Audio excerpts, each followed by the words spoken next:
As I said, beginning of the Mass, what was the word? The choir people? Attraction. So I want to speak about attraction. Many people have written books about this, and important people are these two, Jeremy Hick and Esther Hick, H-I-C-K. The power of attraction and the rule of attraction. Now, just 2-3 things about the attraction. I will not go in detail. One is, every one of us, willy-nilly, we are attracting someone or something. She is your mummy, no? Is she your mom?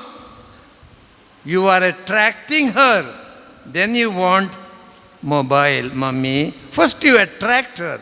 We do this all the time, sometimes consciously, sometimes unconsciously. Second, I attract as I am.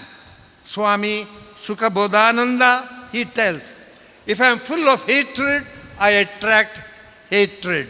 If I am full of anger and unforgiveness, I attract anger and unforgiveness. Some people come and for counseling and tell me, Father, every time I'm getting angry. You are an angry personality. If I am full of blessing and mercy and kindness and helpfulness, I attract those things. Now, I told the superlative about these things. It's a journey, mind you. In the positive, we are not suddenly superlative. Now, coming to the gospel of today. Gospel of today, from first point to the last point. The last point is this. When there is clarity, intensity, and finality in my attracting process, then it is the climax. See that for yourself when you go home. John chapter 6, 1 to 65. It takes a long time. Today's gospel, I limit myself to today's gospel and a small story which the pre-teens or teens will like it. Now, today's gospel. Jesus prepares the ground for attraction. Yesterday's gospel you saw. The 2 disciples of Emmaus. Wasn't our heart burning within us as he talked to us on the road and explained the scripture to us? This is what they are sharing with the 11 and the other people there. Preparing the ground for attraction. Jesus is a big psychologist. The ground is prepared. And as they were talking, entered Jesus. And what is the first message? No negative, no scolding, no questioning. Peace be with you. And they are startled. They are not ready. In attracting process, usually the boys and girls, they know it. Especially the girl will know it. Initially the resistance, the doubts, the apprehension. Jesus did not give up. He says, look at my hands, look at my feet. The ghost doesn't have, look, it is really flesh and blood. And they were still hesitant. Not easy to attract these sinful, doubting, weak people to himself. Who is Jesus and who am I? Then what he does, can you remember? Have you got anything to eat? And they give him fried fish. You like fried fish? I also like fried fish. And he eats in front of them fried fish. And still they are not ready, resisting, because to get attracted to Jesus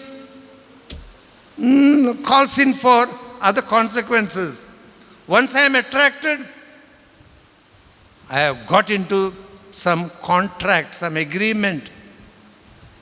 Now, finally, the ground is ready, and he opens the Bible, the scripture, the living word. Bible becomes alive. Bible, there is a real presence only when you read it, only when you celebrate it, only when you explain it. Otherwise, actually, for the Rudy was telling, it's not so correct to keep the Bible here. It should be proclaimed, celebrated. Now, that apart, then he finally says, there is a consequence to when you get attracted to me. Suffer first, but then enjoyment. To conclude, I told you, I'll tell a story. I was a teenager. I think you are 8, 9 or 10. Not a teenager. Anybody 13, 14 here? I don't know. 13, teenager. When I was a teenager, my time, now I just finished my birthday, I entered into 80th. When I was 17, 18, 19, something of your age, there was a hobby called pen friendship. There was a magazine called Teenager Today. It is still there. And one page was Pen Friend Club. So many names with their names, address and hobbies. Can you imagine? That time I was so much engrossed in it. Per month I was writing 60 to 70 letters. Handwritten letters. Inland letters were very common. And I got to like a lovely girl. Very beautiful. I like long hair in the girls, even now. Don't think wrong of me. My 4 sisters who became nuns, Apostolic Carmel, this is Bethany, I think.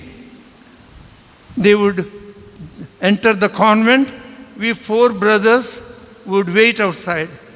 Within 30 minutes, the Mother Superior would come with a long lock of hair. Their hair would be cut. The hair, long hair, for which we were fighting to rub them after the bath, to oil them before the bath. Now the hair is gone. So that liking for the long hair is still there. Now, what was I telling? A girl with a long hair, pen friend. Every letter she would write, yours, Italy, her name.